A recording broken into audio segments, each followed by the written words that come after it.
उस दिन मैं मुंबई से खंडाला जा रहा था।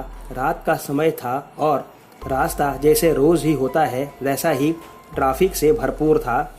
ऐसा लगता है कि हाईवे पर आजकल लोग दिन की जगह रात को ही निकलना पसंद करते हैं। मैं अपनी कार में गाने सुनता हुआ मस्ती में जा रहा था।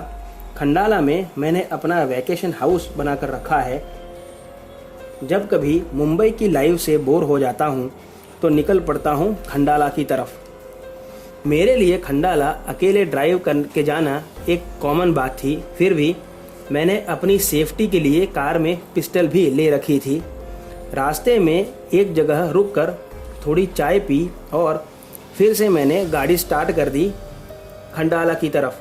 गाड़ी कुछ ही दूर गई होगी कि अचानक गाड़ी बंद हो गई कुछ झटके खाकर, और जब मैंने बोनट खोल के देखा तो भी मुझे ऐसा पता नहीं चला कि किस वजह से कार बंद पड़ गई।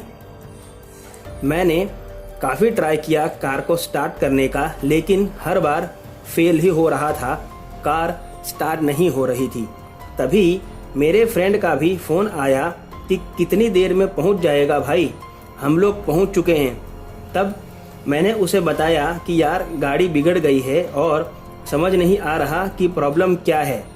तब मेरे फ्रेंड ने कहा कि ठीक है तू वहीं रुक, मैं अपनी कार लेके आता हूँ तुझे वहाँ से पिक करने के लिए, और ड्राइवर को वहाँ छोड़ देंगे, वो कार ठीक करवा के ले आएगा।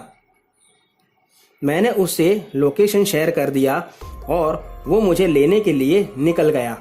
तभी अचानक से मुझे पीछे से आवाज़ आई कि रजत, क्या तुम मुझे कुछ किलोमीटर आगे मेरा गांव है वहां छोड़ दोगे?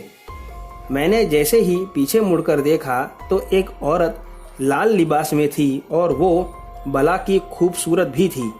मैंने उससे कहा कि आपने मेरा नाम लेके पुकारा, लेकिन मैं आपको जानता नहीं, कौन हो आप? तब उसने कहा कि तुम मुझे नहीं जानते, लेकिन मैं तुम्हारे बारे में सब कुछ जानती हूँ। चलो मुझे जल्दी से मेरे गांव छोड़ दो। तभी मैंने गौर किया कि हाईवे की आती जाती गाड़ियों की लाइट में मेरी परछाई पड़ रही थी, लेकिन उस औरत की कोई परछाई नहीं पड़ रही थी और मुझे उस पर शक होने लगा कि ये कोई इंसान नहीं है।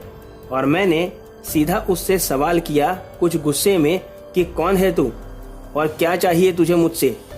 ऐसा उसे पूछना ही था कि वो तो जैसे पागल ही हो गई हो। उसके काले दांत उसने ऐसे बाहर निकाले कि मेरी तो जान ही गले में अटक गई, और मैंने हाव देखा ना ताव और सीधा उसके ऊपर गोलियां दागने लगा। गोलियों की आवाज़ की वजह से एक दूसरे कार वाला मेरे पास आकर के रुका और मुझसे पूछा कि क्या हुआ भाई, आप गोलियां क्यों चला रहे हो? मैंने घबराकर उससे कहा कि देखो, इसे देखो, लेकिन तब तक वो वहां से गायब हो चुकी थी। उस कार वाले ने मुझे लिफ्ट दी और कहा कि चलो मैं तुम्हें आगे तक छोड़ देता हूँ, अब यहाँ मत खड़े रहो। मैं उस भाई के साथ उसकी कार में बैठकर कुछ किलोमीटर दूर एक रेस्टोरेंट में चला गया और वहीं से मेरे फ्रेंड को फ़ोन करके उसे भी वहीं बुला लिया। वहाँ से ड्राइवर के साथ मैं वापस अपनी कार के पास गया और ड्राइवर को वहाँ कार दिखाई तो उसने कहा कि ठीक है सर, मैं इसे रिपेयर करके ले आऊँगा, आप लोग जाइए। और मैं और मेरा फ्रेंड दोनों खंडाला निकल गए। सुबह सुबह अचानक से मेरा फ्रेंड मेरे पास दौड़कर आया और उसने मुझसे कहा कि यार तेरी कार में अपने ड्राइवर की लाश पड़ी है। दोस्तों, आज की कहानी में बस इतना ही। अगर आपको कहानी पसंद आई हो तो वीडियो को लाइक और चैनल को सब्सक्राइब करना ना भूलें, और अगर आपके पास में भी ऐसी कोई कहानी है तो आप ज़रूर मेरे साथ शेयर करें। मेरा ईमेल एड्रेस डिस्क्रिप्शन बॉक्स में दिया है। तो मिलते हैं अगली कहानी में, तब तक stay home, stay safe. Thank you.